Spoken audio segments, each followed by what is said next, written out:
Selamat malam, Bu. Perkenalkan, nama saya Marsara Maulina dengan NIM 63220974 dan teman saya Muhammad Ihsan Nurafli dengan NIM 63220654. Di sini kami akan mempresentasikan diskusi kami mengenai permintaan agregat dan penawaran agregat. Next.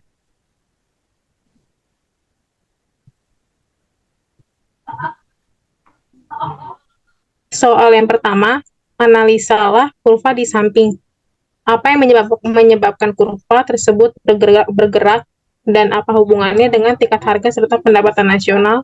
Berikan penjelasan dengan jelas termasuk teori atau faktor pemicu pergerakan kurva AD. Next.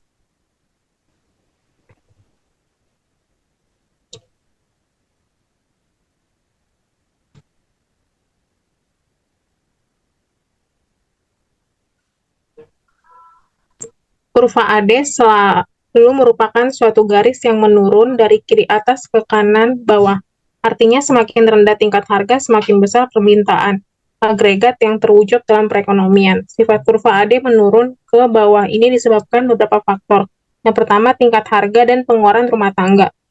Dalam suatu waktu tertentu, tingkat pendapatan nominal masyarakat adalah tetap. Tingkat gaji dan upah dan jumlah kesempatan kerja akan menentukan jumlah pendapatan yang diterima masyarakat dalam waktu tertentu. Apabila tingkat harga berbeda, daya beli pendapatan yang diperoleh itu berbeda. Semakin rendah tingkat harga, semakin banyak barang dan jasa yang dibeli.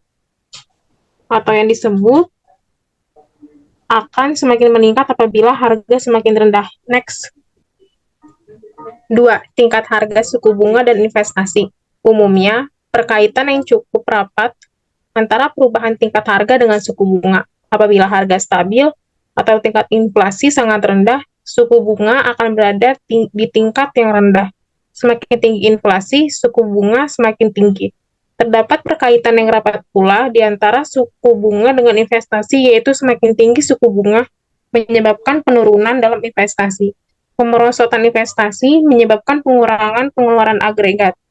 Dengan demikian, kenaikan harga menimbulkan proses perubahan, yaitu harga naik menyebabkan suku bunga naik, yang menyebabkan investasi turun, dan menyebabkan pengeluaran agregat dan pendapatan nasional merosot. Next. Yang ketiga, tingkat harga ekspor-impor. Berbagai negara, terutama negara-negara maju, sektor industrinya akan mengeluarkan barang yang sama jenis. Oleh karena itu, tingkat harga menjadi salah satu faktor penting dalam menentukan ekspor-impor di suatu negara. Secara umum dapat dikatakan, barang-barang dalam suatu negara yang relatif murah, ekspor meningkat dan impor berkurang. Begitupun sebaliknya.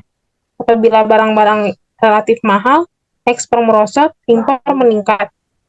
Sehingga dapat disimpulkan, kenaikan harga akan menurunkan ekspor neto. Ekspor dikurangi impor, dan pengurangan ekspor neto akan menurunkan pengeluaran agregat dan pendapatan nasional real. Next. Soal diskusi kelompok, soal nomor 2 akan dijelaskan oleh teman saya, Muhammad Ihsan Nurafli. Soal nomor 2, analisalah kurva di samping. Apa yang menyebabkan kurva tersebut bergerak atau berubah dan apa hubungannya dengan tingkat harga serta pendapatan nasional? Berikan penjelasan dengan jelas termasuk teori atau faktor pemicu pergerakan kurva AS. Next.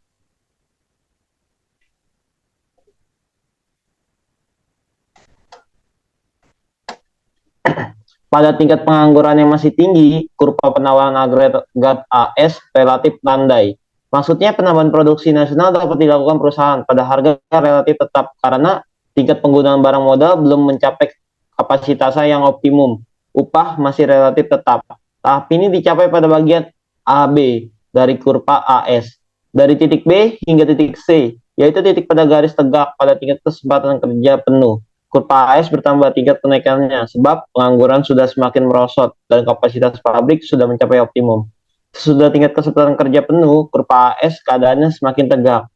Naik.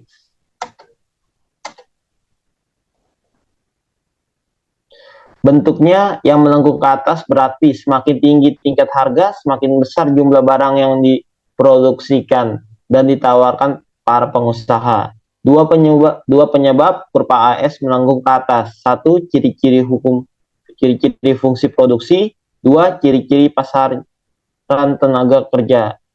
Efek hukum hasil tambahan yang semakin berkurang dalam jangka pendek. Fungsi produksi dapat dinyatakan dengan menggunakan persamaan berikut. Q sama dengan F kali L. Artinya, jumlah output atau nilai produksi real ditentukan oleh jumlah tenaga kerja yang digunakan. Next. Pasaran tenaga kerja dan kurva penawaran agregat. Semakin tinggi tingkat harga, semakin banyak pendapatan nasional real yang ditawarkan perusahaan dalam perekonomiannya. Tingkat pengangguran dan tingkat kenaikan upah terdapat hubungan yang negatif antara kenaikan tingkat upah dengan tingkat pengangguran. Penggambaran bentuk kurva lain adalah kurva Phillips. 1. Tingkat kenaikan upah dan tingkat pengangguran. 2. Tingkat inflasi dan tingkat pengangguran. Next. Dengan menggunakan kurva Phillips dapat diterangkan bentuk kurva di antara upah dan tingkat kesempatan kerja. Bentuk kurva penawaran agregat berdasarkan kurva Phillips dapat disimpulkan semakin tinggi kesempatan kerja, semakin tinggi tingkat upah. Apabila tingkat kesempatan kerja sangat tinggi, yaitu apabila tingkat pengangguran rendah, kenaikan tingkat upah menjadi cepat. Sekian presentasi dari kelompok kami. Assalamualaikum warahmatullahi wabarakatuh.